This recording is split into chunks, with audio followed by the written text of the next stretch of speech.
Assalamualaikum warahmatullahi wabarakatuh. Alhamdulillah, alhamdulillahi rabbil alamin, wal aqibatu lil muttaqin, wala udwana illa 'alal zalimin. Asyhadu an la ilaha illallah wa asyhadu anna Muhammadan 'abduhu wa rasuluhu la nabiyya ba'da.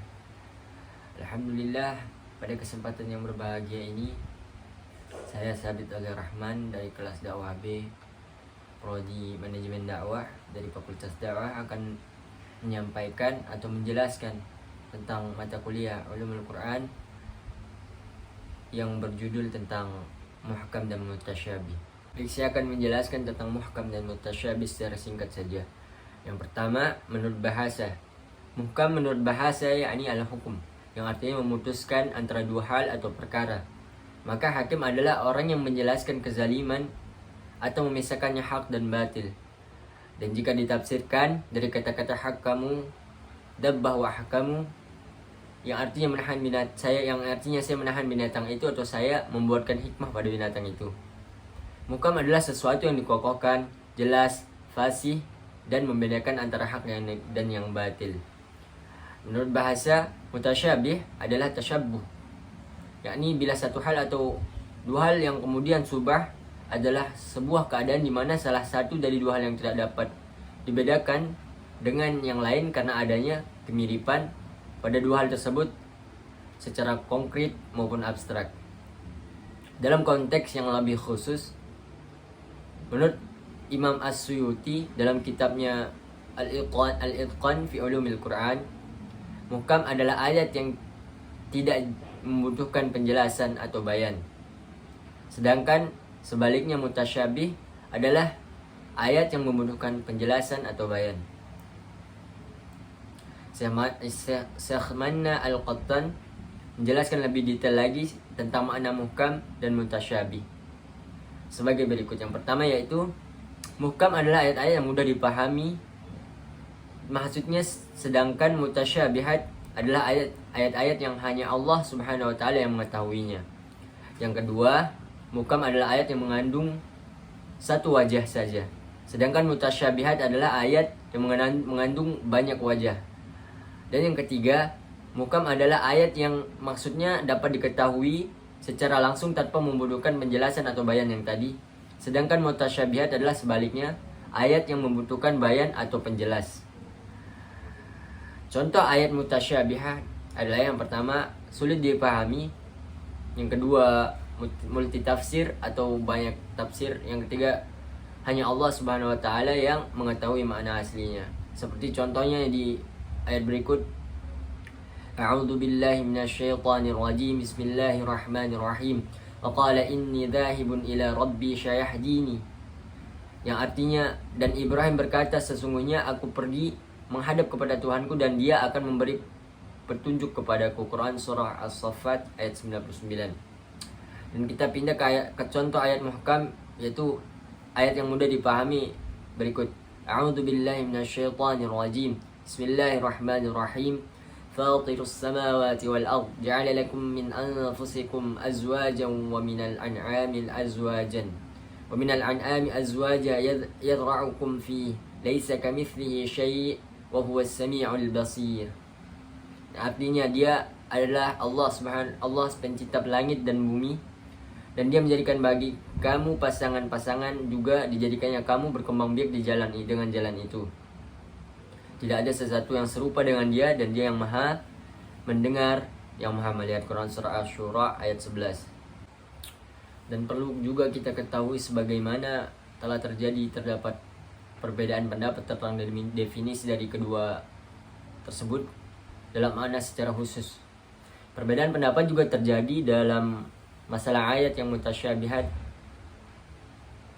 Dalam sumber pembedaan pendapat ini berpangkal pada masalah wakaf pada umumnya, atau berhenti sebagaimana contoh pada ayat wa ma ya'lamu ta'wilahu illallah warasikhuna fil 'ilmi yaquluna amanna bi. Apakah kedudukan pada lafaz ini sebagai huruf istinaf atau permulaan, dan wakaf dilakukan pada lafaz wa ma ya'lamu ta'wilahu illallah, ataukah ia matuf sedang kepada lafaz wa yaquluna menjadi hal dan wakafnya pada lafaz warwasikhuna fil ilm. Baiklah, kita akan pindah kepada hikmah ayat muhkam dan hikmah ayat mutasyabihah. Hikmah ayat muhkam yang pertama ialah menjadi rahmat bagi manusia, khususnya kepada orang kemampuan bahasa Arabnya lemah. Yang kedua, memudahkan manusia mengetahui arti dan maksudnya, juga memudahkan mereka dalam menghayati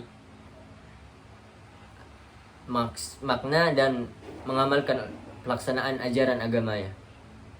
Yang ketiga, mendorong umat untuk giat memahami, menghayati, dan mengamalkan isi kandungan Al-Quran, karena lafal ayat-ayatnya telah mudah dipahami. Dan yang terakhir ialah menghilangkan kesulitan dan kebingungan umat untuk mempelajari isi ajarannya, karena lafal dan ayat-ayat dengan sendirinya sudah dapat dijelaskan arti maksudnya atau sudah mampu dipahami dengan mudah, tidak harus menunggu penafsiran dan penjelasan dari lafal atau surah lain. Baiklah, kita pindah ke ayat hikmah ayat mutasyabihah. Yang pertama adalah hikmah dari ayat ini ialah memperlihatkan bahwa manusia itu lemah dan kebodoh. Seperti kayak sebesar apapun usaha dan persiapan manusia, masih ada kekurangan dan kelemahannya. Hal tersebut menunjukkan seberapa besarnya kekuasaan Allah Subhanahu wa taala dan kekuasaan ilmunya yang maha mengetahui segalanya. Dan yang kedua ialah memperlihatkan kemukjizatan Al-Quran Al-Karim, ketinggian mutu sastra dan balaghahnya, agar manusia menyadari sepenuhnya bahwa kitab itu bukanlah buatan manusia, melainkan kitab dari wahyu atau melainkan wahyu dari Allah Subhanahu wa taala kepada Nabi Muhammad sallallahu alaihi wasallam. Baiklah, kita akan berpindah kepada penjelasan yang terakhir, yakni tentang ta'wil ayat mutasyabihat atau ta'wil yang tercela. Yakni sebagaimana kita ketahui, ta'wil dengan pengertian pertama memalingkan lafaz dari makna rajih kepada makna marjuh karena ada dalil yang menyertainya.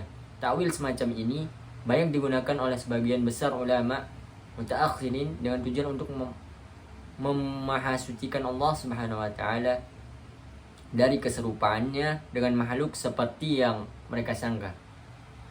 Dugaan ini sungguh batil karena dapat menjatuhkan mereka dalam kekhawatiran yang sama dengan apa yang mereka takuti atau bahkan lebih dari itu. Misalnya mereka mentakwilkan tangan atau al-yad yang kita tahu dengan kekuasaan atau al-qudrah. Maksud mereka adalah untuk menghindarkan penetapan tangan bagi khalik dengan mengingat makhluk pun memiliki tangan. Oleh karena itu lafaz al-yad atau tangan tersebut ini bagi mereka menimbulkan kekaburan. Itulah alasannya ditakwilkannya atau ditakwilkanlah dengan al-qudrah atau kekuasaan. Hal semacam ini mengandung kontradiktif karena memaksa mereka untuk menetapkan sesuatu makna yang serupa dengan makna yang mereka sangka harus ditiadakan, mengingat makhluk pun mempunyai kekuasaan yang bisa disebut al-qudrah juga. Baik, kesimpulannya dari semua yang telah saya jelaskan barusan, yakni adalah dari beberapa penjelasan di atas, dapat disimpulkan bahwa al-muhkam atau ayat-ayat adalah ayat-ayat yang maknanya sudah jelas dan tidak samar lagi. Dan adapun mutasyabihat adalah ayat-ayat yang maknanya belum jelas sehingga memerlukan pentakwilan untuk mengetahui maksudnya. Baiklah, hanya ini yang dapat saya sampaikan. Semoga bermanfaat bagi diri saya sendiri dan juga bagi kita semua.